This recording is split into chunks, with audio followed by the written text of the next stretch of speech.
Alors moi, je suis personnel de direction, Madame Jetty est enseignante de français.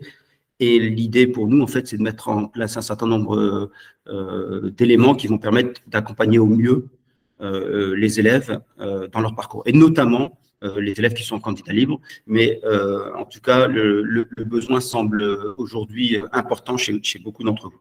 Donc nous, on a un certain nombre de points sur lesquels on travaille principalement, même si on a d'autres, mais ça, c'est des éléments centraux sur lesquels on s'appuie, sur le soutien à l'accompagnement des élèves, la préparation spécifique du DNB et du bac en termes écrits et oral. On fait du coaching scolaire, on fait de l'accompagnement à l'orientation. Ça aussi, c'est un élément qui est hyper important parce que Parcoursup va demander une connaissance approfondie de l'orientation. On met en place dans quelques semaines un atelier numérique et robotique. On intervient également dans la formation des personnels enseignants en termes pédagogiques, la formation des personnels de direction et on travaille autour de la formation en termes de communication, des rapports, les CV, les lettres de motivation, etc. Ça, c'est un petit peu notre domaine d'intervention. Alors, en ce qui concerne Parcoursup, je suppose que vous avez en tête toutes les dates, mais je vous ai fait quand même un petit résumé pour que vous puissiez les retenir. Donc la saisie des vœux, elle a commencé récemment, cette semaine, du 17 janvier, elle se termine le 14 mars, 23h59, heure de Paris. Je ne sais pas s'il va y avoir un changement d'heure au mois de mars en France, mais sans doute. Donc il faudra être vigilant sur les horaires. En principe, il ne faut pas attendre le 14 mars pour saisir ses vœux. Vous pouvez commencer dès maintenant, mais il n'y a pas d'urgence à commencer aujourd'hui. Le dernier jour pour compléter le dossier, ça sera le 3 avril, pareil, 23h59. Les réponses de la part des formations sont faites entre le 30 mai et le 12 juillet. Il y aura une pause au moment du bac, sachant que le résultat du bac, c'est le 8 juillet. Mais la dernière date pour la première session, c'est bien le 12 juillet.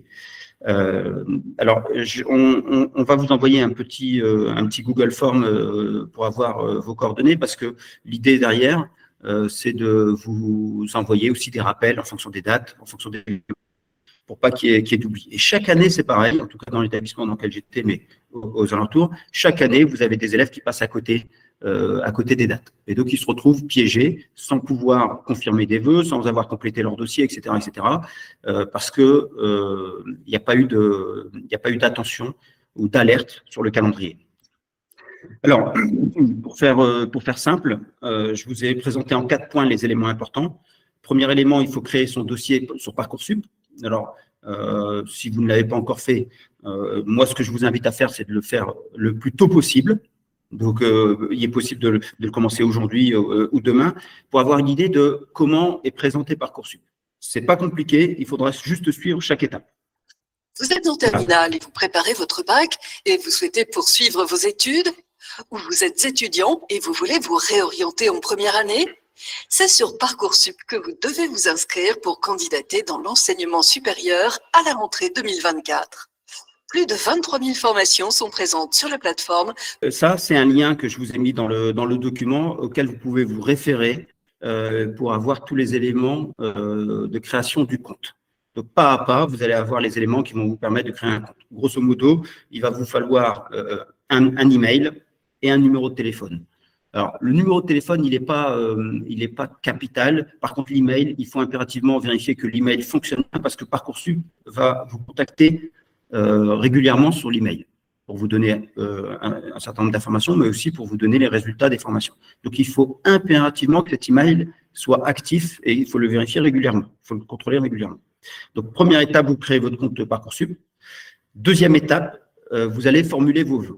Alors, les vœux, ce sont les formations, hein, les filières que vos enfants ou les élèves qui sont présents souhaitaient suivre l'an prochain. Pour ça, bien évidemment, il va falloir capitaliser de l'information, il va falloir vous renseigner. Les vœux ne se font pas n'importe comment. Je vais vous donner ensuite quelques petits conseils, mais qui sont hyper importants. Et encore une fois, c'est l'expérience qui me fait dire ça. Vous avez parfois des élèves qui vont demander des vœux hyper sélectifs. Ils vont vous demander telle école en classe préparatoire sur telle spécialité, sachant que les places sont extrêmement chères. Vous avez toujours, hein, vous en aurez toujours, des élèves qui vont faire un vœu en se disant non, mais moi, c'est la classe préparatoire et je pense que je l'aurai. Honnêtement, régulièrement, ils se retrouvent le bec dans l'eau parce que les places sont tellement chères qu'en fait, vous n'êtes jamais sûr d'obtenir la formation que vous souhaitez. Donc, un conseil, mais je reviendrai dessus tout à l'heure, faites des vœux sélectifs, très sélectifs si vous voulez, mais ouvrez aussi vos vœux sur des formations au niveau universitaire, des licences par exemple, qui vont vous permettre de vous donner une roue de secours au cas où. Moi, c'est ce que je dis toujours, mieux vaut avoir une roue de secours que rien et après se retrouver avec une année blanche ou de césure sans rien faire. Troisième point, il faudra compléter son dossier. Et là, effectivement, je vais préciser les points sur les éléments qu'il faut y mettre et la lettre de motivation. Et enfin, le quatrième point, il va falloir confirmer ses vœux. Donc, les 4 étapes-là, elles sont capitales pour le dossier Parcoursup. Le nombre de vœux est de 10, d'accord? Et vous avez droit à 10 vœux au maximum. Alors, je vais rentrer aussi dans le détail. Le nombre de vœux, c'est le nombre de formations que vous allez demander. Je vais demander une classe préparatoire, je vais demander un BTS, je vais demander une licence. Donc là, je vais avoir 3 vœux.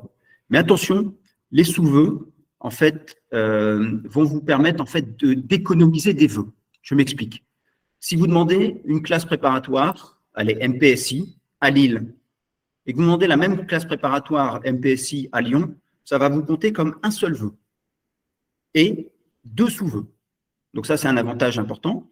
Donc, vous pourrez demander la même formation dans différentes villes de France, ça va vous compter pour un seul vœu, mais autant de sous-vœux, sachant que le nombre maximum de sous-vœux est de 20. Alors, sur les documents de Parcoursup, ça, c'est des éléments qu'il va falloir préparer en avance. Alors, dans ce que je vous ai mis, ça concerne à la fois des élèves qui sont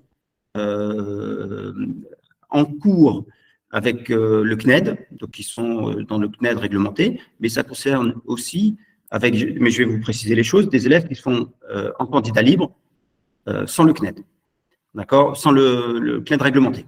Alors, il va vous falloir les bulletins scolaires de première et de terminale, ça c'est hyper important. Il va falloir les notes obtenues pour les épreuves anticipées. La rubrique activité, vous avez vu, hein, je l'ai mis dedans parce qu'elle est importante, la rubrique activité et centre d'intérêt, et en fait d'autres pièces si vous les demandez, mais notamment Voilà, alors je disais tout à l'heure, il y a une différence pour les élèves qui sont en candidat libre, qui sont dans le CNED réglementé, les élèves qui ne sont pas dans le CNED réglementé. Alors, les élèves qui sont, par exemple, aujourd'hui dans un établissement algérien, programme algérien, et qui à côté passent en candidat libre le bac français, sans pour autant être en CNED réglementé. Ces élèves-là, on ne va pas leur demander les bulletins de première et terminale dans l'établissement. Donc, quand vous allez compléter Parcoursup, on va vous demander votre profil, dans quel établissement vous êtes, on va vous demander le nom, etc., etc. Et après, on va vous dire, bah, pour vous, les bulletins ne sont pas nécessaires. Par contre, si vous êtes en CNED réglementé, ou si vous êtes dans un établissement, parce que je sais qu'il y a des élèves là qui sont dans un établissement AEFE, vous allez devoir mettre vos bulletins de première et terminale. Et c'est dès aujourd'hui, je le dis avec force auprès des élèves, vous commencez à récolter vos documents à partir de demain, le lundi. Les bulletins de première, il ne faut pas attendre la dernière minute. Et je dis ça avec pour cause, c'est que tous les ans, vous avez des élèves qui viennent vous voir, qui arrivent, ouais, monsieur, je suis en panique, voire la veille de la fin du délai. Ah, il me faut les bulletins de première, je les ai perdus. Et ça, c'est régulier. Donc, moi, je vous invite à le faire maintenant, d'autant plus que ça va vous décharger de toute cette tracasserie administrative pendant la période du bac. Autant le faire tout de suite. Alors, quelques conseils pour formuler vos vœux. Alors, j'en ai parlé rapidement tout à l'heure. Vous avez jusqu'au 14 mars. Voilà, conseil pour formuler ses vœux.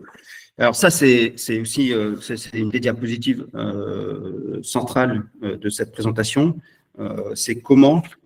Monsieur, pardon. Pardon. Je vais vous poser une question. Vous m'entendez? Oui, je vous entends, madame. Il y a une question dans le chat. Elle a posé si pour les candidats libres, si on va mettre scolarisé ou déscolarisé. Alors, ben, ça dépend si l'élève est scolarisé ou pas. Est-ce que l'élève est scolarisé? S'il est scolarisé dans un établissement algérien, il est scolarisé. Et on va lui demander dans quel établissement algérien il est. Dans mon cas, je suis étudiante, je suis à la fac. Est-ce que je vais être scolarisée et mettre mes bulletins de lycée? Alors, vous avez fait votre parcours lycée dans un établissement algérien? Oui. Vous l'avez passé en quelle année, votre bac? 2021. 2021, donc ça fait moins de 4 ans. Alors, vous allez avoir dans votre dans le dossier, vous allez avoir aujourd'hui, est-ce que vous êtes étudiante? Parce qu'il y a la possibilité pour les étudiants de faire une réorientation, donc ça c'est possible. Après, on y viendra tout à l'heure sur les élèves qui sont pas sur le bac de 2024 et qui sont dans un bac de moins de 4 ans. D'accord? Pour Campus France notamment. D'accord. D'accord? Alors, cette diapositive, alors vous avez jusqu'au 14 mars. Donc, ça vous fait février, mars, ça vous fait 2 mois. Un petit peu moins aujourd'hui parce qu'on a perdu quelques jours, mais pour faire vos vœux. J'ai mis pas de priorité pour les premiers. Ça signifie que c'est pas parce que vous complétez vos vœux aujourd'hui que vous serez prioritaire sur quelqu'un qui va le faire le 12 mars. C'est pas le cas. C'est pas comme ça que ça fonctionne. Donc, moi, je dis, vous avez 2 mois pour faire vos vœux. Vous n'êtes pas obligé de vous précipiter aujourd'hui pour faire vos vœux si vous n'avez pas d'idée précise de votre orientation. Si vous en avez, vous pouvez y aller tout de suite. Mais ce que je veux dire, c'est qu'il n'y a pas d'urgence. Il ne faut pas vous inquiéter par rapport à ça. Ce n'est pas le délai d'inscription des vœux qui va faire votre priorité. Donc, il faudra faire vos vœux. Ça, c'est mon point de vue de chaque établissement. Il faudra faire vos vœux lorsque vous avez précisé votre parcours. C'est le mieux. Parce que sinon, vous allez vous noyer dans le dossier et puis ça va créer un stress totalement inutile. Donc, dans un premier temps, il faut capitaliser un maximum d'informations. Donc, je suppose, j'espère, que vous l'avez déjà fait ou en tout cas, vous avez déjà commencé. Je rappelle que le Parcoursup a été mis en place déjà au mois de décembre pour vous permettre d'aller voir un peu les informations. Mais capitaliser l'information, ça veut dire quoi? Ça veut dire aller chercher un maximum d'informations qui vont répondre aux filières que vous souhaitez. Je vous invite à aller chercher l'information partout où elle se trouve. Il ne s'agit pas juste d'aller voir votre enseignant et lui dire ben voilà, je veux faire, je sais pas, telle classe préparatoire et vous contenter de ce qu'il va vous dire. C'est important ce qu'il va vous dire, parce que c'est le point de vue d'un enseignant sur un parcours de formation. Ne vous contentez pas d'aller voir un étudiant qui est passé par là pour lui dire comment ça s'est passé. Ça, c'est bien, il faut le faire. Mais je vous invite à aller chercher l'information partout. Alors, je vous ai mis des éléments. Internet, c'est une source. Mais c'est vrai que quand on y entre, on ne sait pas trop où on va. Donc, vous pouvez préciser les choses. Vous avez le site de l'ONICEP. Je suppose que beaucoup d'entre vous le connaissent. C'est un site dans lequel vous allez retrouver pléthore d'informations concernant l'orientation. Donc, on va vous donner des fiches complètes en vous disant, ben voilà, cette filière-là va vous amener à ça, ce diplôme à ça. On va même vous donner des niveaux de salaire, on va vous donner des métiers, etc., pour vous donner une idée de ce que vous voulez faire. Moi, je sais pas, je veux devenir, je sais pas moi, ingénieur aéronautique, mais je sais pas vraiment par quelle école passer. Ben, dans l'ONICEP, vous allez retrouver des fiches qui vont vous donner des parcours privilégiés. Vous avez également les sites des établissements. Je veux connaître la prépa de la résidence à Casablanca. Je vais sur le site de la résidence pour vérifier un petit peu quelles sont les informations qu'on va me donner. Ça, c'est des éléments que vous n'allez pas nécessairement retrouver sur le site de l'ONICEP. Vous avez aussi les journées portes ouvertes. Alors ça, c'est pas toujours évident de se déplacer, d'aller en France, d'aller au Maroc, d'aller en Tunisie. C'est pas évident. Donc, les journées portes ouvertes, pour vous, ça va être un peu plus compliqué. Parfois, vous allez avoir des journées portes ouvertes en distanciel. Ça existe aussi. Donc, si vous avez la chance de tomber sur une journée porte ouverte en distanciel qui correspond à l'école que vous souhaitez, n'hésitez pas. Vous avez, donc je disais tout à l'heure, les anciens étudiants, les étudiants actuels, les enseignants. Le site de Campus France, tout le monde connaît. Vous allez aussi sur le site de Campus France, vous allez récupérer un grand nombre d'informations précises sur les formations possibles. Je ne l'ai pas mis ici, mais vous avez le site de l'étudiant. Vous connaissez, je ne sais pas. C'est un site dans lequel vous allez retrouver également des informations précieuses sur les parcours. Et vous allez retrouver des classements, des écoles. Si vous me dites, par exemple, quelle est la meilleure école d'ingénieur, c'est à Paris ou à Lyon, le site de l'étudiant va pouvoir vous dire, voilà, telle école est classée, je dis n'importe quoi, 83e sur 200. Et donc, ça va vous donner une idée aussi sur la qualité des termes de classement des écoles. Je l'ai dit tout à l'heure, formulez plusieurs vœux, des vœux sélectifs et non sélectifs, et faites-le dans différentes villes. Je veux une classe préparatoire économique, ECG, mais moi, j'ai fait ma demande que à Paris. je ne suis pas sûr que c'est une bonne idée, parce que les places sont limitées. S'il n'y a plus de place à Paris en ECG, vous perdez la possibilité de faire cette année ECG. Donc, je vous invite à faire une demande à Paris, une demande à Marseille et une demande à Lyon, par exemple. Ça, c'est des exemples que je vous donne, sachant que ça ne consommera qu'un seul vœu. Ça, c'est hyper important de le comprendre. Les vœux ne sont pas priorisés. Ce n'est pas parce que vous mettez prépa ECT en 1 que ça sera votre vœu numéro 1 qui sera classé. Vous pouvez mettre les vœux dans l'ordre que vous souhaitez. Ce n'est pas l'ordre qui va faire la priorité. Complétez son dossier. Vous inquiétez pas, hein, les éléments, vous les aurez, donc vous pourrez y revenir, mais j'ai mis « Commencez à préparer vos documents dès que possible ».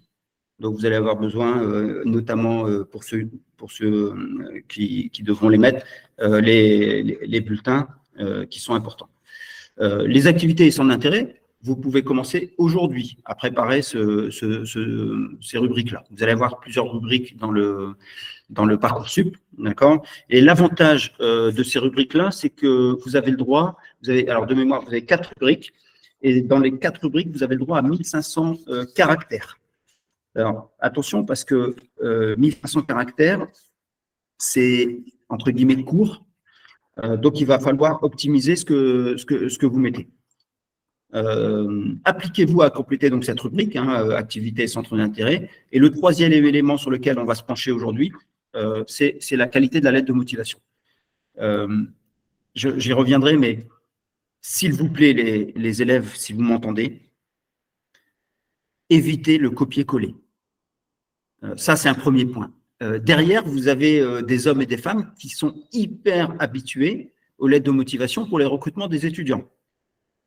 S'ils voient 250 fois la lettre de motivation, je vous assure qu'ils les mettent de côté. Ça veut dire qu'ils considèrent que l'élève n'est pas capable aujourd'hui dans une candidature d'argumenter seul son propos. Et donc, la sincérité de vos écrits va transpirer dans votre lettre de motivation. Donc, ça, c'est un premier point. Il y a un deuxième point. Alors, moi, évidemment, j'ai changé beaucoup avec les collègues du supérieur, puisque le lien se fait tout naturellement. Et vous savez que depuis 2 ans, les collègues recruteurs se plaignent d'une chose. Je vous le dis aujourd'hui, et ça, c'est des éléments qu'on ne vous apporte pas au quotidien et que vous ne trouverez pas dans les écrits. Évitez le ChatGPT ou équivalent. À chaque fois que vous lisez un document ChatGPT, c'est un document totalement insipide. C'est-à-dire qu'il n'a pas de saveur, le document. Et là, tout de suite, les recruteurs le distinguent automatiquement. Et dès qu'ils ont un doute, ils écartent. Donc, on vous a appris à faire de la rédaction. On vous a appris à faire des commentaires argumentés. Eh bien, profitez de toutes ces compétences-là pour les mettre sur votre lettre de motivation. En tout cas, de mon point de vue de chef d'établissement, c'est un élément central qui m'est revenu aux oreilles assez régulièrement et donc je souhaite partager avec vous. Les activités, les centres d'intérêt. Ça aussi, c'est une rubrique qui est, de mon point de vue, toujours très mal renseignée. Et quand elle l'est, il y en a beaucoup qui y mettent tout et n'importe quoi. Donc, il faut être extrêmement vigilant dans les informations que vous allez mettre dedans. Sachez encore une fois qu'en fonction des écoles, vous avez des recruteurs qui vont étudier 300, 400, 500 dossiers. Il faut que vous puissiez mettre en valeur, en un clin d'œil, votre profil. Il faut impérativement que quand un recruteur commence à lire les premières lignes, il se dise « Ah, il y a quelque chose derrière, ça m'intéresse, ça m'accroche ». Si dès le départ, votre accroche n'est pas bonne, vous êtes sûr que vous perdez 80% de l'intérêt du recruteur. Quelle est cette rubrique activité et centre d'intérêt? C'est une rubrique qui va permettre aux recruteurs d'identifier le profil de personnes que vous êtes. Je dis bien le profil de personnes que vous êtes. Votre dossier, il est l'équivalent d'un autre camarade, d'accord? Les mêmes résultats, 18, 19 de moyenne partout, de très bonnes appréciations, pas de souci. La question, c'est pourquoi moi, en tant que recruteur, je vais sélectionner cet élève-là dans mon établissement? Et la question de l'élève, c'est pourquoi est-ce que ce recruteur va porter son choix sur mon profil? Les activités et centres d'intérêt, en fait, comme je vous l'ai dit tout à l'heure, hein, le monde anglo-saxon a très nettement pris d'avance sur le système français, Mais le système français est aujourd'hui en train de combler son retard. Aujourd'hui, ce qui intéresse aussi les recruteurs, ce sont les profils des élèves. Il ne s'agit plus d'avoir des élèves premiers de classe qui ne maîtrisent que la partie, entre guillemets, scolaire. Il leur faut maintenant des profils pluriels. Je m'explique. Quand vous allez dans une entreprise, et vous pouvez le faire, et je suis certain que ici en Algérie, c'est exactement pareil, vous allez discuter avec des chefs d'entreprise et qu'est-ce qu'ils vont vous dire? Ils vont vous dire, ouais, c'est vrai que mon employé, hein, il est très bon techniquement, il est capable de coder 1000 lignes en langage informatique par jour. Mais c'est un monsieur qui a du mal à communiquer avec ses collègues. C'est un monsieur qui a du mal à faire des rapports sur le retour d'expérience. C'est un monsieur qui n'est pas engagé dans la vie de l'entreprise. Parce qu'aujourd'hui, les entreprises, elles travaillent sur ce qu'on appelle la culture d'entreprise. Donc tout ça, ça fait partie des profils des personnes. Et donc aujourd'hui, on est en train de les chercher de plus en plus tôt, en disant, plus tôt l'élève a des avantages, des atouts, des intérêts pour la société, et plus moi je serai intéressé en tant que recruteur. C'est pas parce qu'aujourd'hui un élève est timide qu'il restera timide toute sa vie. C'est pas parce qu'un élève aujourd'hui est introverti qu'il va pas pouvoir développer ces compétences-là. Il va falloir effectivement faire en sorte de les développer. Et donc, il faut y travailler, en tout cas en être conscient. Quelles sont les activités? Moi, je vous invite à mettre des choses extrêmement importantes. Par exemple, si vous avez passé des certifications Microsoft, il existe des certifications Microsoft, si vous avez passé ces certifications, mettez-le. Les certifications Cisco, par exemple. Bon, ça, c'est dans le monde numérique et informatique. Si vous avez une certification en codage, si vous savez coder, dans tel ou tel langage, Python, en C++, voilà, faudra le mettre. Si vous avez une compétence en robotique.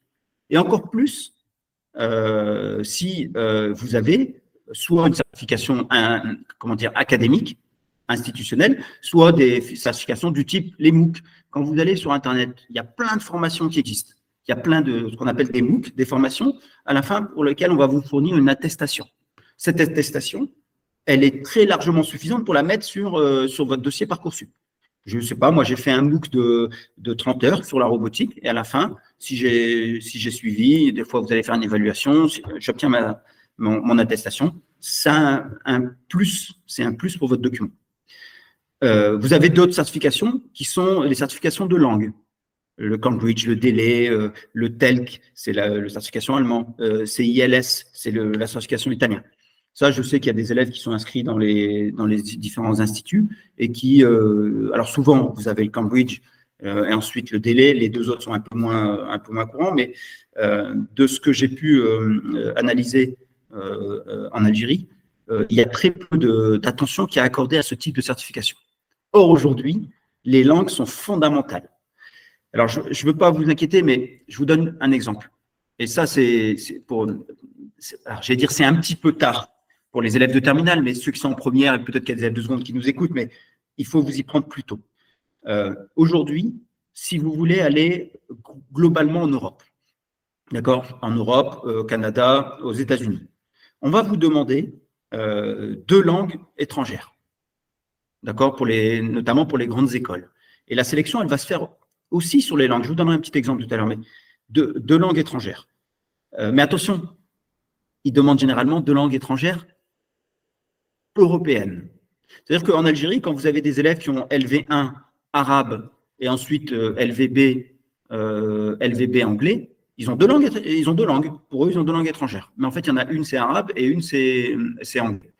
L'arabe n'est pas encore valorisé à ce niveau-là. Attention, moi, j'ai lutté pendant 10 ans au Maroc sur la maîtrise de la langue arabe. Pourquoi? Parce que tout le monde arabophone est aussi à la recherche de la langue arabe. D'accord? Donc ça c'est un premier point. J'ai fait le même constat en Tunisie. D'accord? Donc j'ai aussi mon réseau sur la zone Tunisie. C'est pareil. Ça veut dire qu'il y a une négligence sur la question des langues qui est même effrayante. Et donc, vous avez plein de dossiers de très bons élèves qui passent à la trappe à cause des langues. Aujourd'hui, vous avez des concours d'entrée dans les grandes écoles en France. Vous imaginez, écoutez bien, que le coefficient des mathématiques est le même que le coefficient des langues. la LV1. Donc, vous avez le même coefficient en langue qu'en mathématiques. Ça vous donne une idée de l'importance que les écoles aujourd'hui donnent aux langues. Et il est vrai qu'aujourd'hui, difficile de faire un parcours sans langue. Donc, soit vous vous inscrivez dans un institut pour vous permettre effectivement de progresser dans les langues, soit vous avez déjà un parcours en langue, mais ça, en tout cas, dans les dossiers, c'est hyper valorisant. Alors, vous avez aussi, pour certains, ceux qui ont des brevets de secourisme. Vous avez la Croix-Rouge, globalement, qui intervient, même en Algérie, ils interviennent. Vous avez le Croissant Rouge, c'est pareil, qui intervient et qui font des formations. Vous avez tout ce qui est, tout ce qu'on appelle les pompiers, et donc la protection civile, qui fait aussi des formations. Honnêtement, n'hésitez pas à faire une formation secourisme. Il est encore temps de vous renseigner aujourd'hui pour faire une formation secourisme, pour que vous puissiez le mettre dans votre dossier, parce que le document, c'est un peu plus tard. Certains d'entre vous vont peut-être avoir,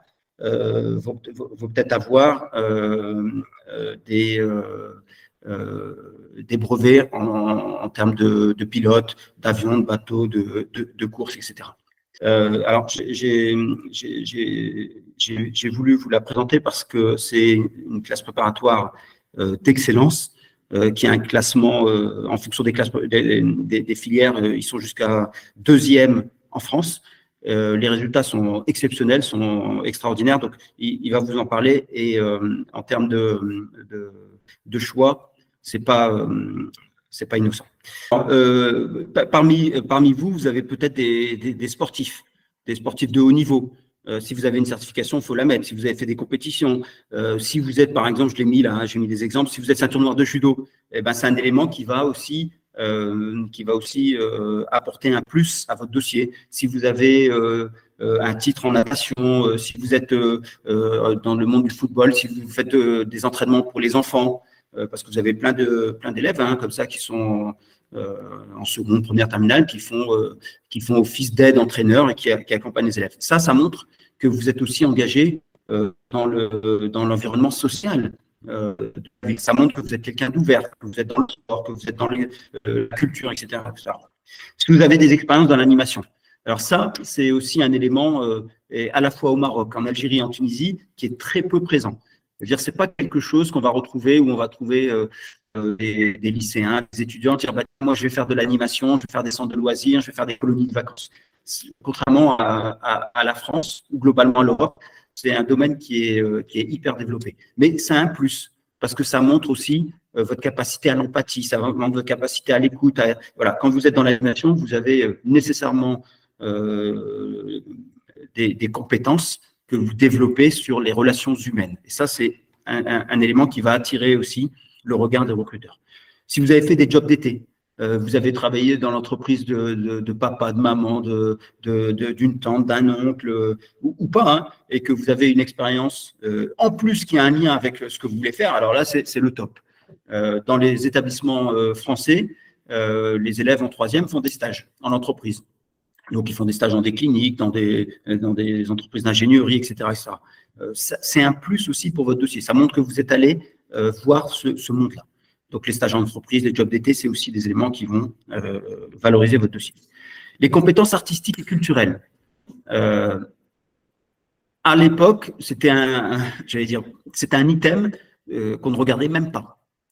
Aujourd'hui, on a fait, quand je dis on, hein, c'est un pronom indéfini, on a fait évoluer les choses et on fait très attention aujourd'hui aux compétences artistiques et culturelles de nos élèves. Donc, les élèves qui sont artistes, quel que soit l'art, hein, il n'y a pas d'art conventionnel ou de musique conventionnelle en disant ouais, c'est de la musique classique, c'est pas de la musique classique. Non, c'est l'art en général. Et l'art, c'est pas borné.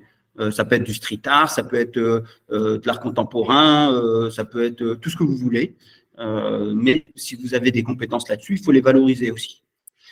Enfin, un élément qui me semble extrêmement important, et en France aujourd'hui, on est très attentif à ça, c'est l'engagement associatif.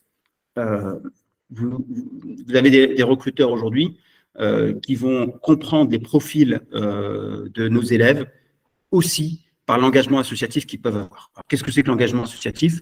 C'est toutes les adhésions que les élèves peuvent avoir dans les associations, qu'elles soient culturelles, sportives, humanitaires, éducatives, sociales, quelle que soit l'association.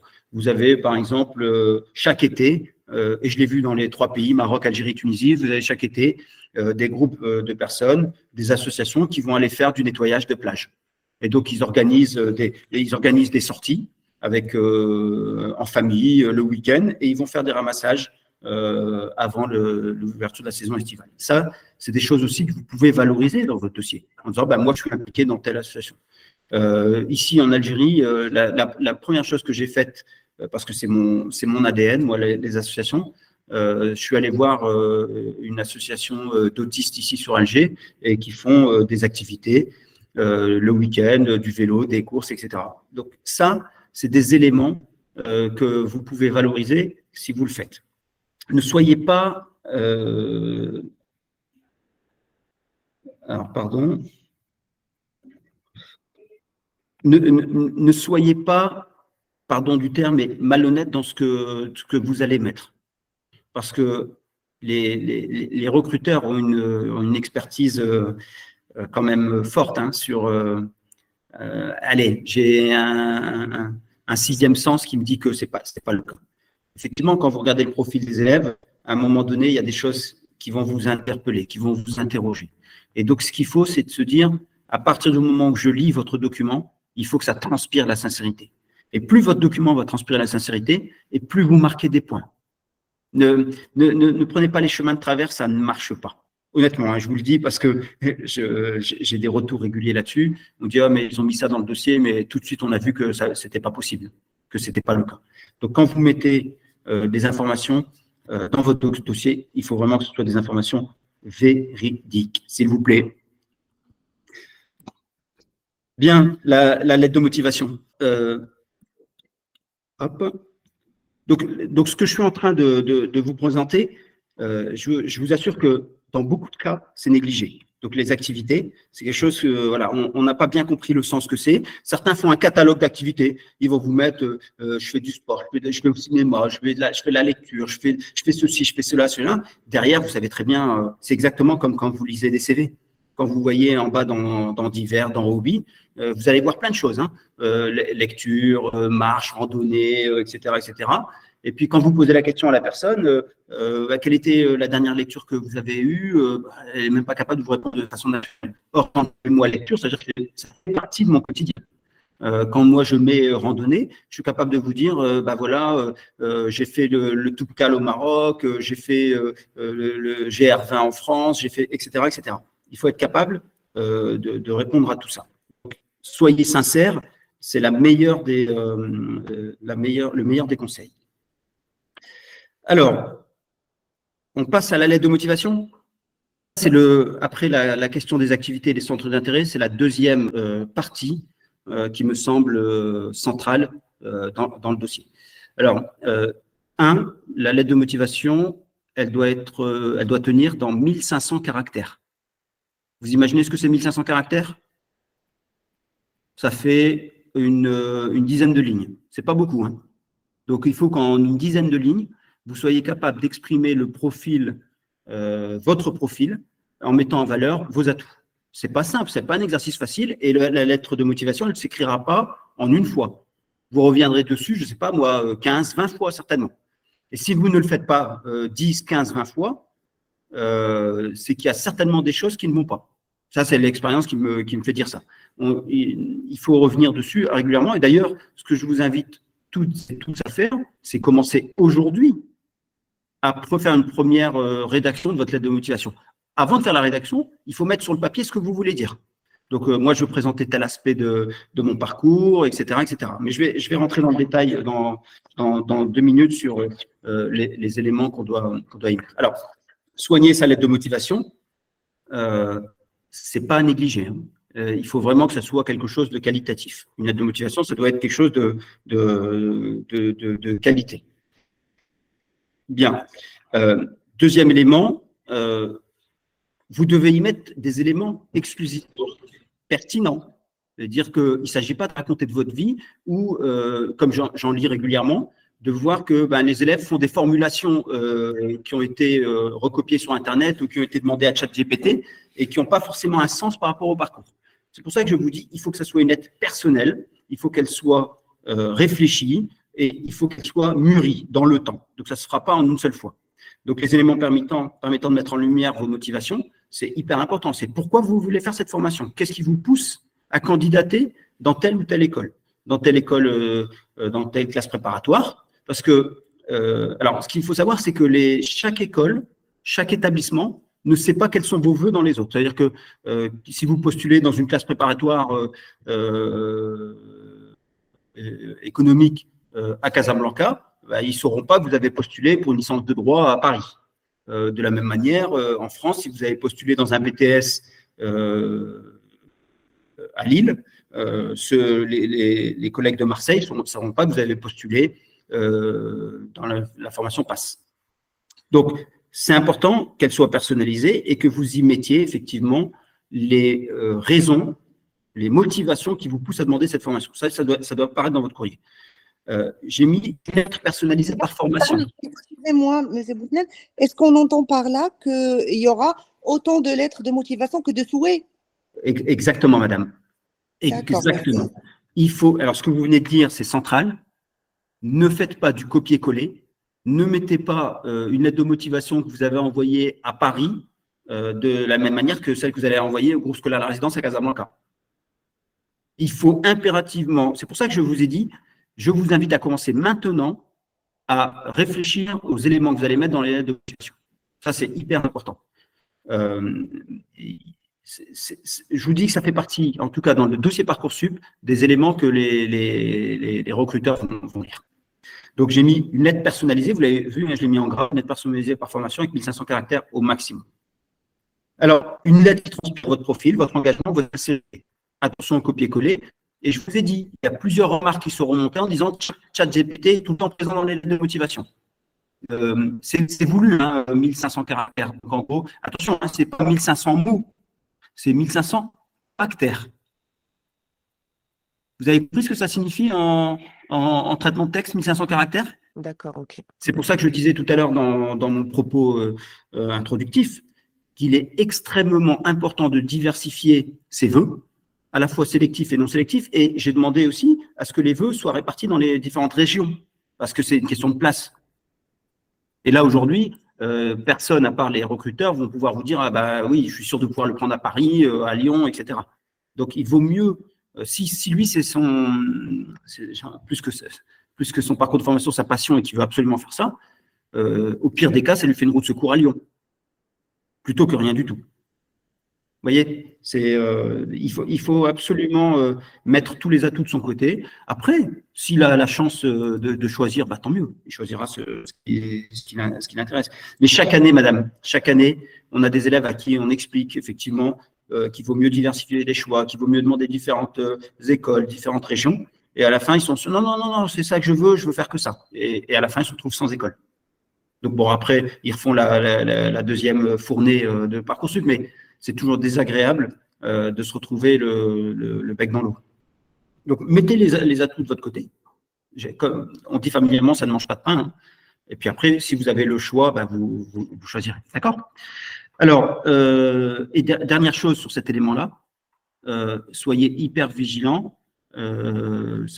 Soyez hyper vigilants sur la qualité de la syntaxe et de l'orthographe. Je vous dis ça parce que, franchement, j'ai passé beaucoup de temps à lire des lettres de motivation et quand on voit que la syntaxe ou…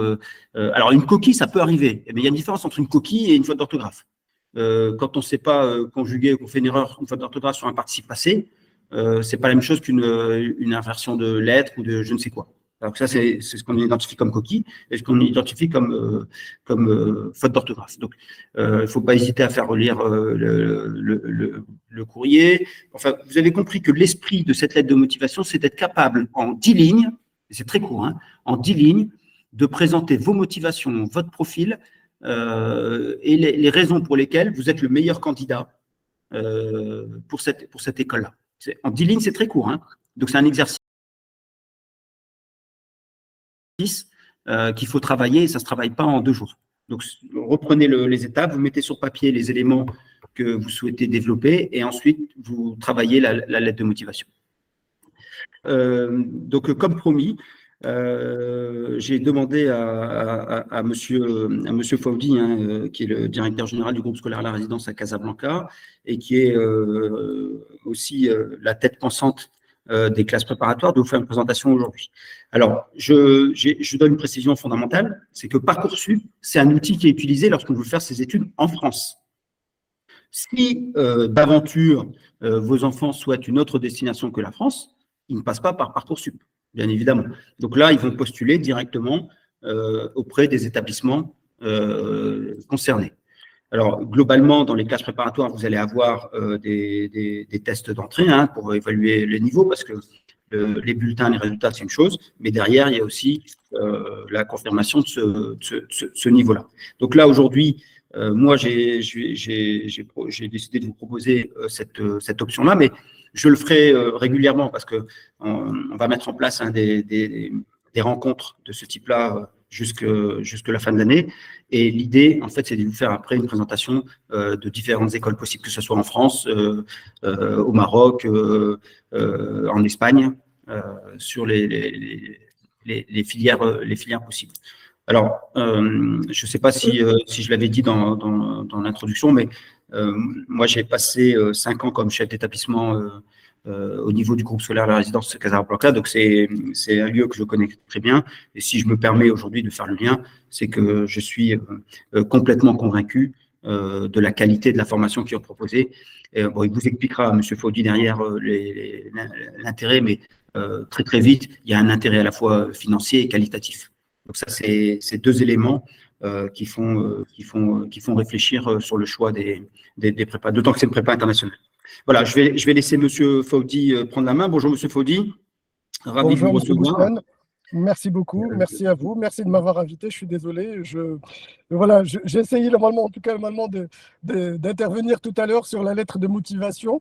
Alors, si tu me permets juste pour faire le lien entre les deux, il est très important par rapport à chaque filière de démontrer en fin de compte son intérêt, ses compétences et ses appétences pour la filière. Il ne faut pas choisir parce que telle personne ou telle personne a choisi, parce qu'on a un cercle d'amis qui a choisi de faire telle ou telle filière. Il faut que ce soit par conviction, il faut que ce soit un choix motivé. Et la lettre de motivation, justement, ça permet de stimuler un tout petit peu je dirais normalement les voix pour convaincre en tout cas les personnes qui vont lire cette lettre que le fait de vous choisir, c'est vous mettre normalement à un niveau supérieur par rapport aux autres. Il ne faut pas oublier que l'enseignement supérieur en France, ils reçoivent pratiquement tous les lycées français, tous les lycées normalement de l'AFE et d'autres systèmes. Je pense normalement que c'est capital aussi, normalement, si je parle, si vous permettez, M. Bousnane, je parlerai juste du cas du Maroc, où on a pratiquement chaque année, pratiquement 270 000 demandes d'intégration en première année.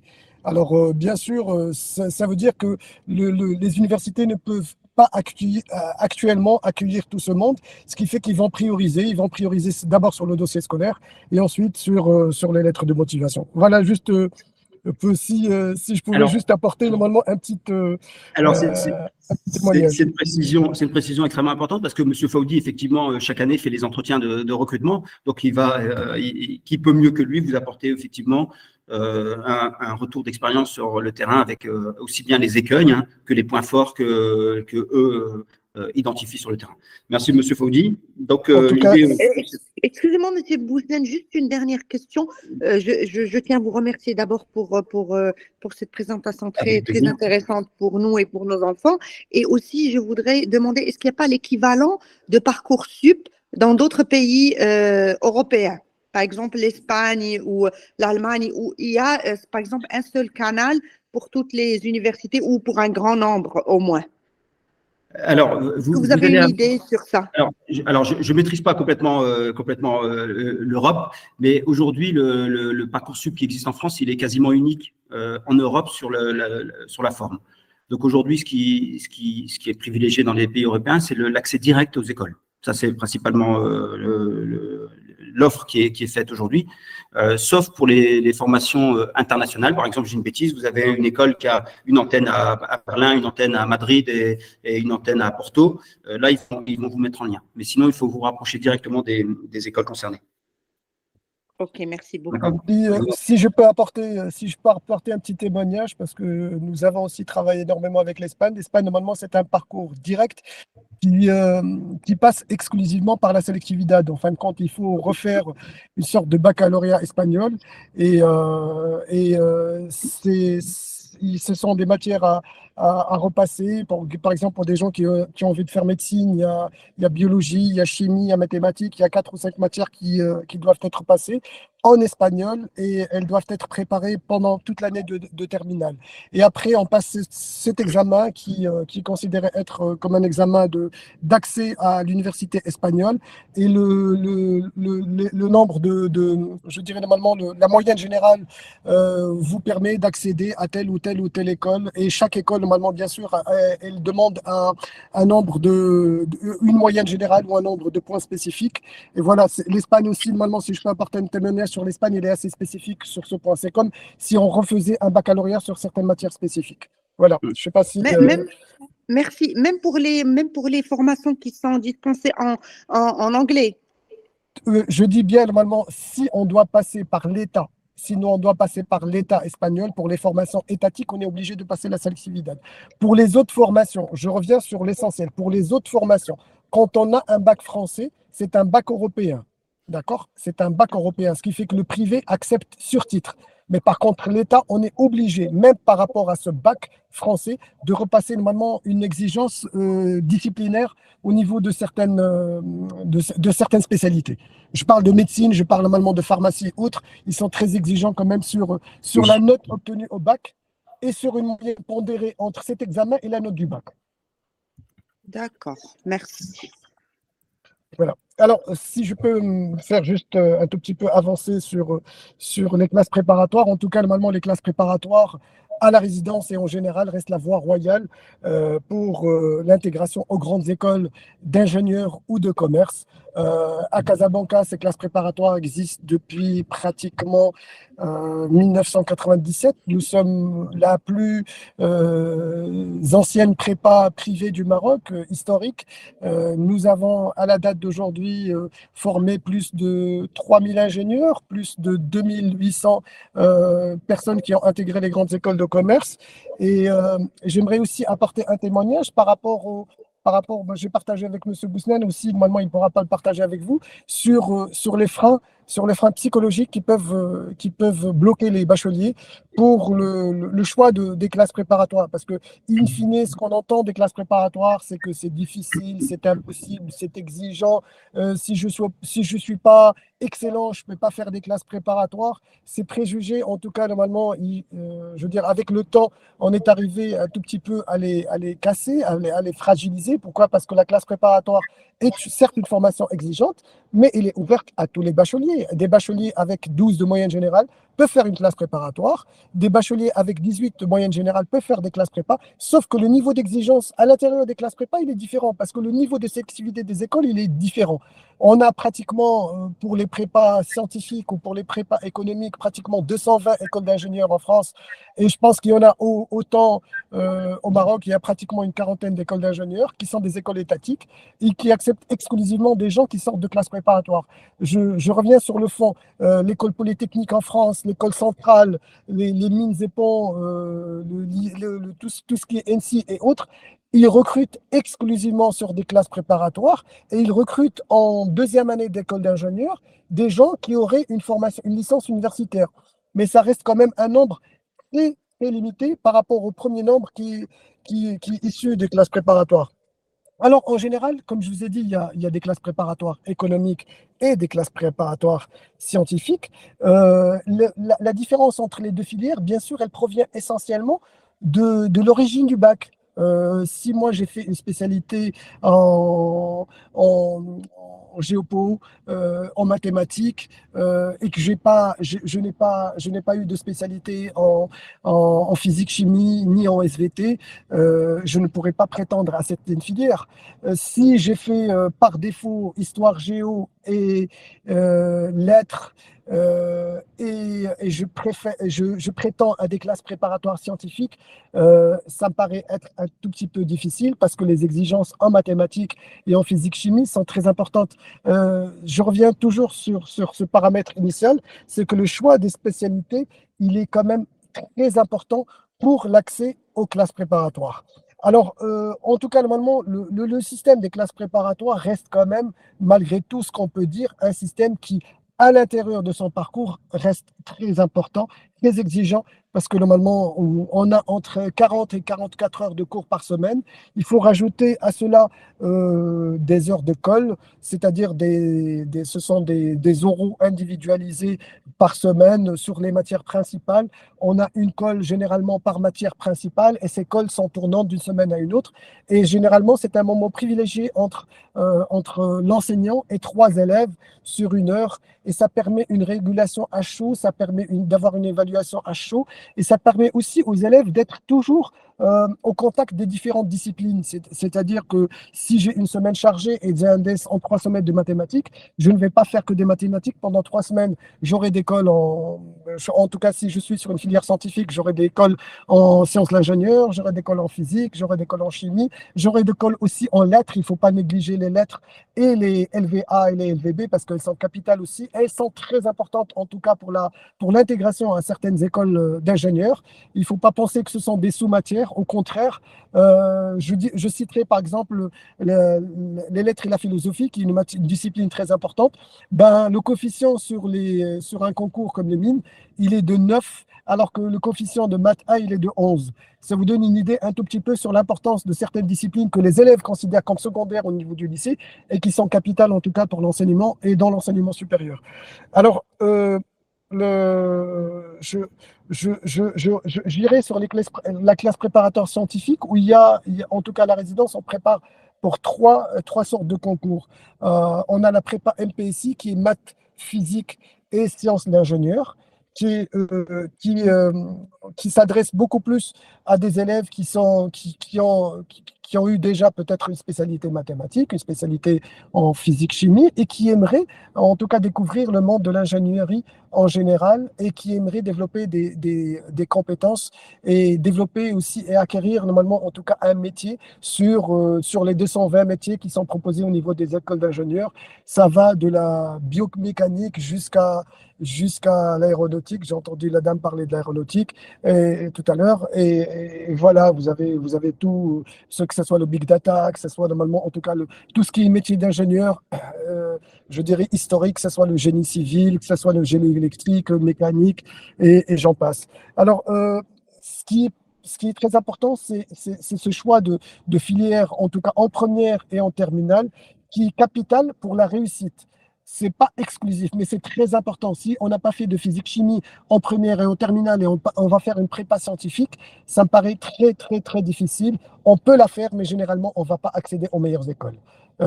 Et on aura normalement un problème, en tout cas, je dirais, académique par rapport à d'autres personnes qui ont suivi ces disciplines sur 2 années. Il ne faut pas oublier normalement que les spécialités, c'est pratiquement entre 5 et 9 heures par semaine. Et le fait de ne pas l'avoir fait pendant 2 années, ça laisse quand même des traces. Et le système des classes prépa, il ne commence pas à partir de 0. On commence à partir de compétences acquises en première et en terminale, et on approfondit en tout cas ces compétences qui ont été acquises. Et généralement, les chapitres qui sont traités en première année de classe préparatoire, c'est exactement un approfondissement de ce qui a été étudié en première et en terminale selon les spécialités choisies.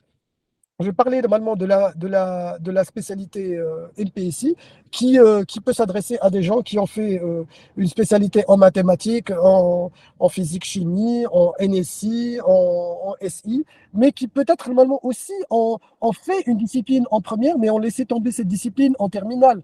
Il y a des gens qui ont choisi normalement de laisser tomber les mathématiques, mais qui ont gardé quand même des mathématiques complémentaires en terminale, qui arrivent quand même à s'en sortir. Moi, j'en ai vu cette année au niveau du concours, des gens qui ont réussi quand même à intégrer le top 5 sur les écoles de commerce en laissant tomber les mathématiques, par exemple, en terminale. Ce qui fait que c'est pas rédhibitoire, en tout cas, pour la réussite. Alors, pour la filière PCSI, elle s'adresse beaucoup plus à des gens qui, qui auraient des difficultés en mathématiques, mais qui ont beaucoup plus d'appétence en physique-chimie et qui souhaiteraient avoir, en tout cas, un parcours sur les 2 années qui correspondent un tout petit peu à leur profil. C'est-à-dire, les écoles d'ingénieurs et les filières des écoles d'ingénieurs sont exactement le même, mais le concours d'accès à ces écoles d'ingénieurs entre la filière MPSI, PCSI ou MPI, la nouvelle filière qui est proposée et qui s'adresse exclusivement aux élèves qui auraient choisi une spécialité NSI, sont différents. La préparation se fait en 2 ans. Il faut compter normalement pratiquement 44 heures de cours par semaine. Je dirais la répartition des disciplines et du nombre d'heures par discipline, il est différent d'une spécialité à une autre. En MPIC, par exemple, nous avons 14 heures de mathématiques par semaine et 12 heures de physique-chimie, ce qui n'est pas le cas pour la PCSI où nous avons que 10 heures de mathématiques et 14 heures de physique-chimie. La MPI, on a 10 heures de mathématiques et 6 heures de physique-chimie, mais par contre, nous avons 8 heures d'informatique, ce qui fait que chaque spécialité s'adresse un tout petit peu à un profil particulier de terminale et ça permet normalement de l'accompagner dans l'acquisition de ces compétences, en tout cas pour faire face aux différents concours qui seront normalement au niveau de la 2e année des classes préparatoires. Ça, c'est sur le volet scientifique. Quand on parle des classes préparatoires scientifiques, je n'oublierai pas de citer aussi normalement les NS, parce que chaque élève qui prépare les classes prépa aura accès aux grandes écoles d'ingénieurs, mais il a aussi normalement il a la possibilité d'intégrer les différentes NS en France. Alors, pour la filière économique et commerciale, nous avons aussi 2 parcours. Un parcours exclusif pour les bacheliers STMG, et je pense que c'est très, très important parce que au niveau du groupe scolaire La Résidence, on a réussi quand même à avoir depuis quelques 22 ans maintenant un classement qui est très important parce que nous sommes classés 2e prépa en France. Et ça, c'est dû exclusivement à la typologie normalement de la préparation qu'on fait pour les bacheliers STMG. Ce qui fait que les bacheliers STMG ne devraient pas être considérés comme des sous-bacs. Au contraire, ce sont des bacs ce sont des bacheliers qui ont une part entière normalement dans le système de l'enseignement supérieur et qui peuvent intégrer au même titre que tous les autres bacheliers, n'importe quelle formation universitaire et plusieurs spécialités qui sont ouvertes exclusivement pour eux. Je parle de la filière ECT, mais pour d'autres filières, normalement au niveau universitaire, qui leur sont ouvertes et qui leur sont beaucoup plus appropriées. Je parle maintenant de la filière AES, je parle de la filière GEA, qui sont beaucoup plus appropriées pour des bacheliers STMG. Parce que le problème des STMG, c'est les mathématiques. Alors la filière ECG, c'est économique et commerciale option générale. C'est une filière qui s'adresse à des bacs généraux, mais qui ont un profil particulier, de gens qui ont envie de faire du management, qui ont envie de faire du conseil, de la finance, et qui n'ont pas envie de découvrir le mode des sciences comme ça a été le cas en terminale ou en première. C'est le profil de ces bacheliers-là. Ils peuvent avoir fait des spécialités scientifiques, mais ils peuvent aussi être issus d'autres spécialités, histoire géo, littérature et philosophie, langue, je dirais normalement aussi économie. Voilà, il y a le choix qu'il aurait proposé aussi, il est important, ça veut dire que certaines personnes qui n'auraient pas choisi des filières dites scientifiques peuvent aussi prétendre à des classes préparatoires non scientifiques. Et c'est très important. Ces spécialités, normalement, vont avoir aussi un impact sur l'accès aux grandes écoles. Parce que quand on parle de grandes écoles en France, on parle d'écoles comme HEC, comme l'ESSEC, comme le SCP, comme l'EDEC, comme le Lyon, comme Kedge, comme Neoma, comme Grenoble. Et ce sont des écoles qui sont classées non seulement au niveau des palmarès européens, mais qui sont classées aussi au niveau mondial. Il y a 10 des meilleures écoles de commerce en France qui sont classées parmi les 60 meilleures écoles de commerce au monde. Ce qui fait qu'il y a aussi un accès prioritaire à ces écoles en passant bien sûr par les classes préparatoires. Alors, les spécialités, normalement, les spécialités, les disciplines au sein de ces classes préparatoires, pour les classes préparatoires ECG, il y a 4 parcours possibles en première année. On peut choisir entre les mathématiques approfondies et l'histoire géopolitique et géographie et géopolitique du monde contemporain, ou on peut choisir entre les mathématiques approfondies et l'économie et les sciences sociales. Ou bien, normalement, si on n'a pas un très bon niveau en mathématiques, on peut choisir normalement aller sur des mathématiques un peu moins exigeantes, aller sur des maths appliquées, plus les mêmes disciplines que pour les maths approfondies, qui sont la GG et le SH. Cette combinaison permet à chaque bachelier de trouver sa voie, de trouver aussi normalement une formation qui pourra choisir par rapport à son rythme et qui pourrait lui ouvrir les chemins du possible, parce que intégrer HEC, c'est 400 places, il y a 12 000 candidats par an. L'ESSEC, c'est 400 places, il y a 12 000 candidats par an. En fin de compte, c'est d'avoir aussi accès à ces écoles, et notre établissement arrive à placer pratiquement chaque année une quinzaine d'élèves sur le top 5 en France. Voilà, je défile sur le classement de la résidence. Et voilà, je suis à vous pour toutes les questions, si vous en avez.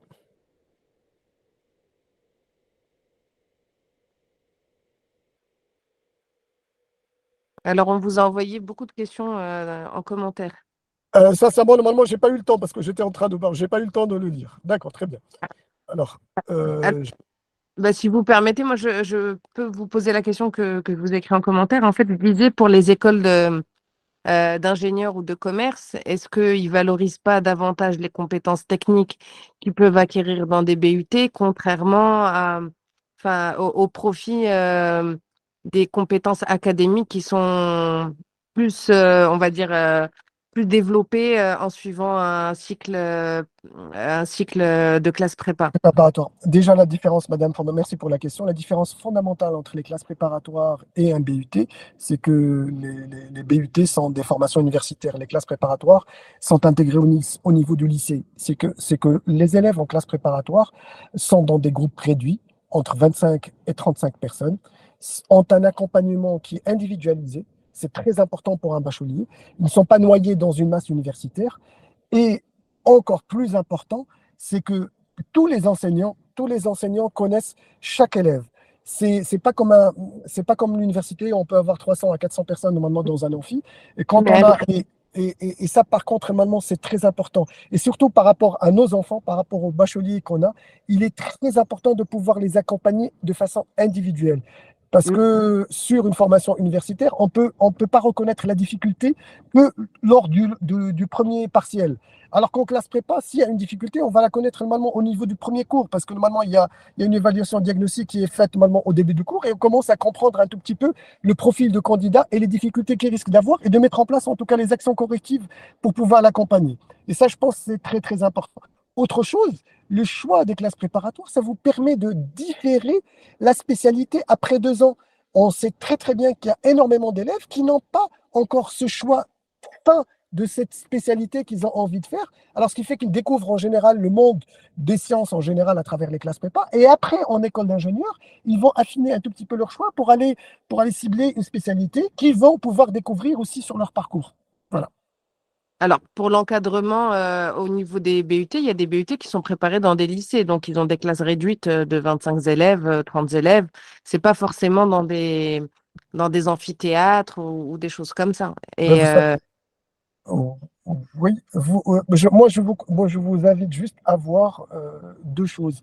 C'est le retour des recruteurs sur les différentes formations supérieures en France. C'est quelque chose qui est très, très important.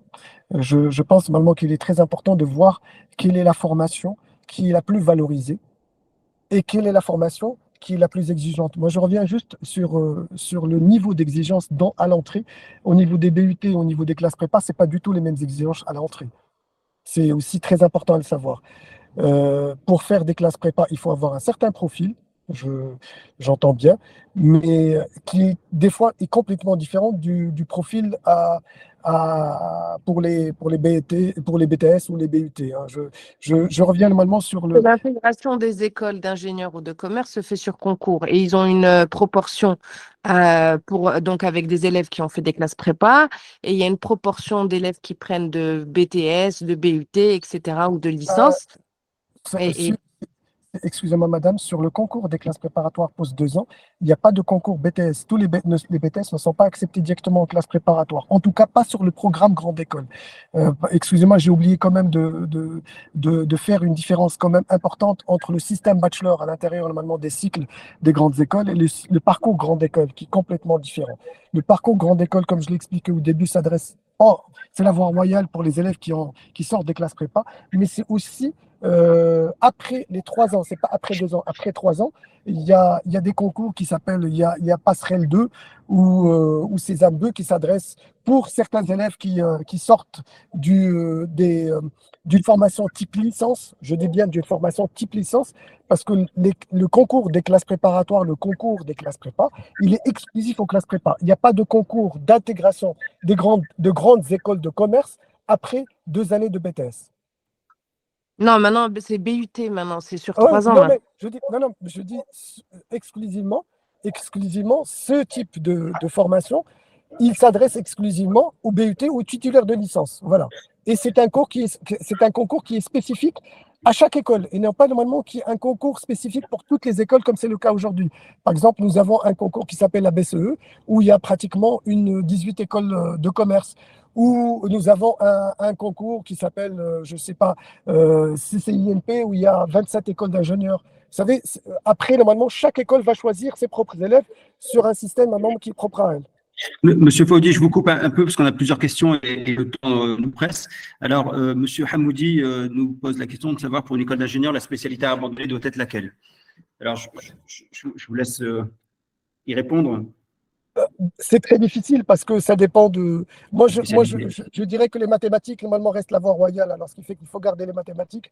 Après si c'est un conseil qu'on demande, moi, je préfère normalement garder le couple mathématiques et physique-chimie. Exactement. Si c'est un conseil à donner, le couple mathématiques, physique-chimie reste quand même... donne beaucoup plus d'opportunités, en tout cas pour les bacheliers dans le cadre de formation supérieure. Et pour les écoles de commerce, quel est le meilleur combo?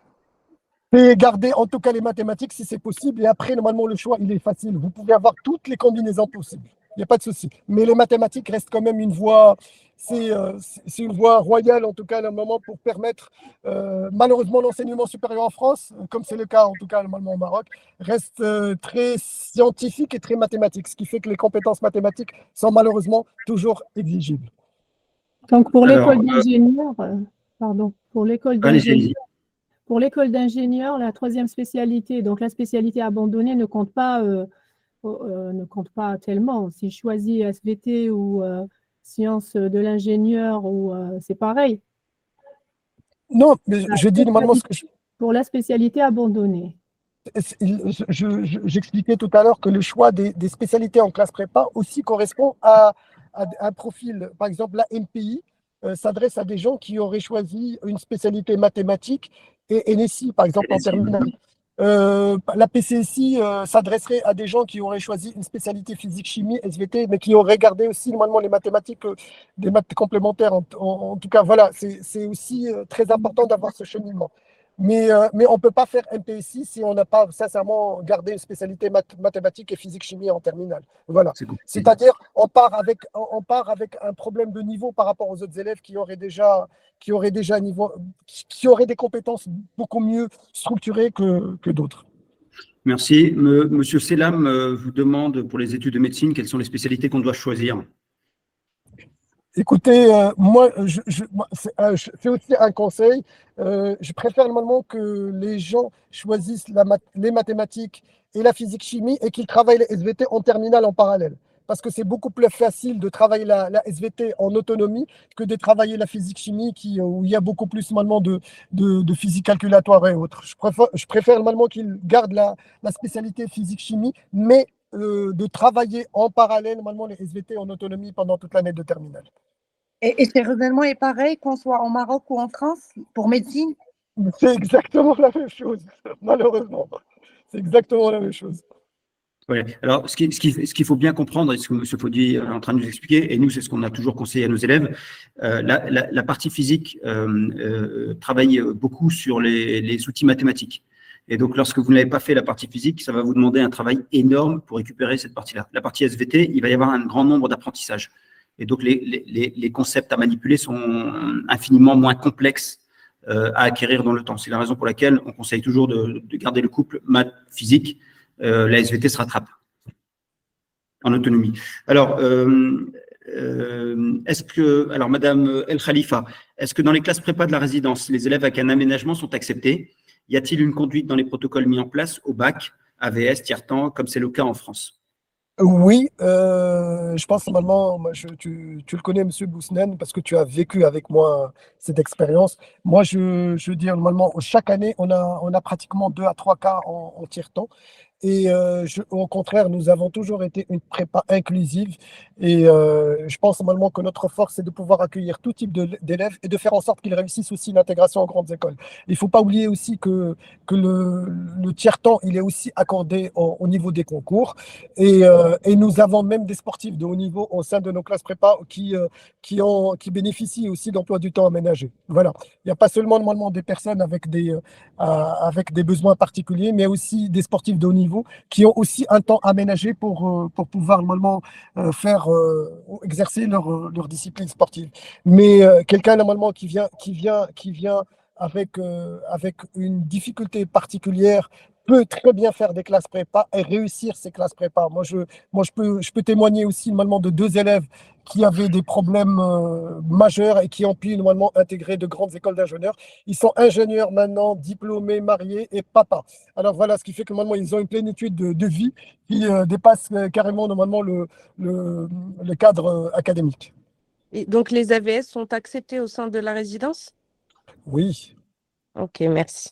Attention, je dis bien, attention, quand je dis les AVS, c'est-à-dire normalement qu'il y a une différence. C'est ça, M. Boussnen? C'est sur l'enseignement supérieur, il y a Les une différence. AVS, c'est une personne qui accompagne l'enfant. C'est-à-dire. Oui, mais pour la rédaction, oui, voilà. Il ne faut pas oublier normalement sur les classes préparatoires en général, il y a une partie écrite du concours et une partie orale. C'est capital. La partie écrite, on peut se faire aider bien sûr normalement par quelqu'un parce que c'est saisi de façon numérique. On peut avoir quelqu'un aussi normalement qui écrit à notre place, mais ce qui est très important, c'est qu'il faut aussi avoir des capacités à l'oral. Et c'est très important parce qu'au niveau du concours, il y a une partie écrite, mais aussi une partie orale qui représente quand même pratiquement 35% au niveau de la note finale. Ok, merci.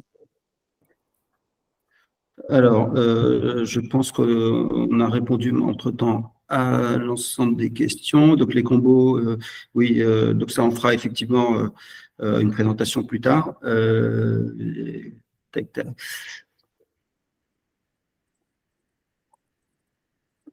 pense que si j'ai pas raté de questions dans le chat, je pense qu'on a fait une réponse à tout le monde. Bien, bon, j'espère que les informations qui vous ont été apportées ont pu éclairer un petit peu en tout cas votre position sur la question de Parcoursup. Alors, j'ai décidé de vous faire présenter aussi la question de la résidence, parce que, comme je vous l'ai dit tout à l'heure, moi, j'ai effectivement dirigé l'établissement pendant 5 ans là-bas, et on a travaillé effectivement sur les passerelles entre classes de terminale et les classes préparatoires. Moi, ce que je peux vous dire, c'est que les élèves sont accompagnés de près par rapport aux enseignants. Et pour vous donner un peu une idée, je vais vous raconter une petite anecdote qui va durer 10 secondes. Pendant la période Covid, que tout le monde a vécu dans tous les pays. Et donc, il y a des étudiants étrangers qui sont inscrits à la classe préparatoire et ils ont un référent là-bas donc qui les suit. Et donc, le pays a été fermé du jour au lendemain comme en Algérie et en Tunisie. Et j'ai été très ému de voir que la personne référente se déplaçait pour aller faire les courses pour ces étudiants étrangers. C'est lui qui faisait le lien entre la famille en cas d'inquiétude. Voilà. Donc, ce que je veux vous dire simplement, c'est que l'accompagnement, l'accueil n'est pas égalitaire partout. On a d'autres exemples d'élèves qui sont partis en France faire des classes préparatoires et qui sont venus au bout de 3 mois. Donc, il faut aussi mesurer les impacts psychologiques, l'encadrement, l'accompagnement d'un séjour comme celui-là à l'étranger. C'est pas toujours simple. Je disais toujours aux élèves, restez en local, vous avez une classe préparatoire qui est de qualité. Le soir, vous rentrez, vous mettez les pieds sous la table. Les parents sont là pour s'occuper de vous. Ça vous évite d'aller dépenser de l'argent en France ou ailleurs, alors que vous avez les mêmes conditions. Donc ça, c'était pour vous apporter aussi un éclairage sur d'autres situations dans d'autres environnements. Voilà. Est-ce qu'on peut prendre peut-être une autre question si jamais une question se fait jour tout de suite? Non. Monsieur Faudi, je tiens sincèrement à vous remercier grandement pour votre participation à ce live. Ça a été pour nous une plus-value importante et je sais que votre emploi du temps est très chargé. En tout cas, je pense que ça a permis d'éclairer les parents et les élèves qui sont derrière leurs écrans. Merci à vous, Monsieur Faudi. Je vous souhaite une belle après-midi et je vous dis à très bientôt. Je vous remercie et à très très bientôt, Monsieur Boussnan. Merci beaucoup. Merci. À très bientôt. Au revoir. Bon, chers parents, en tout cas, je voulais vous remercier pour votre présence. J'espère que les informations ont été claires. On va vous envoyer tout de suite dans le chat un lien d'un Google Form pour que vous puissiez nous envoyer, voilà, c'est fait, vos coordonnées afin que je puisse vous transmettre à la fois le fichier de M. Faudi sur les classes préparatoires et le fichier de présentation de Parcoursup dans lequel vous allez avoir un certain nombre d'éléments. N'hésitez pas à nous contacter sur le mail qu'on va vous rappeler tout de suite dans le chat. On répondra à vos questions le plus rapidement possible et le plus clairement possible pour vous aider à évoluer dans votre parcours. Voilà, je vous souhaite en tout cas une belle journée. Ah, il y a une main qui se lève. Bonsoir, monsieur. Monsieur, s'il vous plaît, je Oui. peux postuler aux licences informatiques en tant que j'ai pris maths en première Oui. et SVT en terminale. Et là en terminale, tu as quoi? Tu as maths SVT? Non, j'ai LLCE anglais et SVT. Alors, postuler en licence, c'est possible. Il n'y a pas de discrimination sur les spécialités. Cependant, pas avoir fait maths en terminale, ça va être, j'allais dire, un inconvénient pour la licence informatique. En licence informatique, il y a 2 choses qui sont fondamentales, c'est les maths et l'informatique. Donc, ça va être un peu compliqué. Je ne dis pas que c'est impossible, hein. Mais il n'y aura pas de refus parce que tu n'as pas une spécialité maths en terminale. Tu as cette année maths complémentaire? Non, j'ai pas mis Rien. maths complémentaire. Alors moi, si j'avais été ton proviseur et comme je le fais avec mes élèves, c'est que je leur interdis d'abandonner les maths. À minima, ils prennent les maths complémentaires parce que si vous abandonnez les maths en première, ça veut dire qu'il va vous manquer le niveau de maths minimum pour entrer dans n'importe quelle école. Bon, pour la licence, c'est possible. Il n'y aura pas d'objection à ça. D'accord? D'accord, merci beaucoup. Alors, pour les candidats libres au CNED, sont-ils considérés comme scolarisés? Il y a la rubrique inscrit au CNED. Donc, il faudra le mettre dedans. Le problème de beaucoup d'élèves, c'est qu'ils n'ont pas cette anticipation en seconde. Ils attendent la fin de première pour prendre une décision. Enfin, en courant de première. Non, vous avez complètement raison de réfléchir en amont à cette question-là. Oui, on fera une conférence sur effectivement cette, mais ce ne sera pas tout de suite. Là, on va se concentrer sur les terminales pour le Parcoursup, parce qu'après, il y a aussi la question du Campus France pour la demande de visa. Mais on fera effectivement avant la fin de l'année un point sur la question du combo.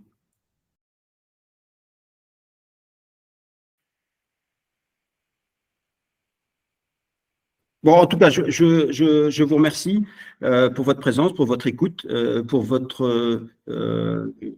échanges, en tout cas, qui ont été, à mon avis, très intéressants. Et je vois qu'effectivement, il était important de faire un point là-dessus. On reviendra vers vous sur un certain nombre de sujets. Donc, on vous a mis un petit questionnaire pour vous demander en fait vos souhaits pour qu'on puisse y répondre et on essaiera de faire au mieux. N'hésitez pas à nous interpeller si besoin. Je vous souhaite une belle après-midi et puis on espère vous revoir très bientôt. Merci à vous. Au revoir. Au revoir. Merci beaucoup, monsieur Boussnen. Vous nous manquez au Maroc et au GSR. Ah oui, d'accord, je n'avais pas compris que vous étiez au Maroc. Très bien.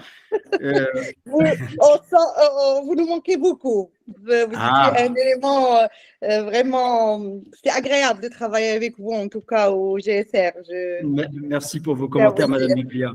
Ah bah, je suis venu en Algérie partager un petit peu l'expertise et l'expérience aussi avec les Algériens. Et en fait, sur les recrutements, en fait, il y a effectivement les élèves qui sont recrutés en France, en métropole, et puis tous les élèves qui sont recrutés à l'étranger.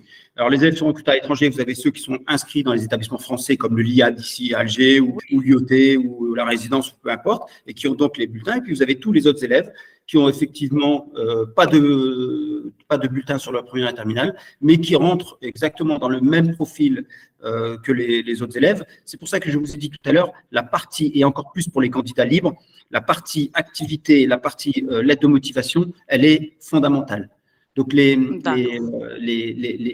recruteurs ont normalement cette sensibilité qui leur permet de percevoir la qualité des élèves à travers ces deux éléments-là.